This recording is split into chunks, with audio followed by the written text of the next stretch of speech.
వడ్డించుకోలేవా?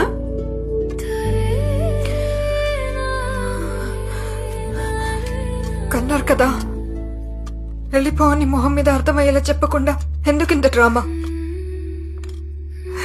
పెళ్ళైపోతే కూతురు తిండి కూడా పెట్టలేనంత పరాదైపోతుందా? చిన్నప్పుడు చేపట్టుకుని నేనున్నానని ధైర్యం ఇచ్చారు. ఇప్పుడు అదే కూతురు కష్టమని వస్తే అవమానంగా చూస్తున్నారు. నన్ను పంపించాలనే కదా ఆశయించుకునేంత తప్పు చేసు తప్పించుకుని రాలేదు. తప్పని పరిస్థితి నాది.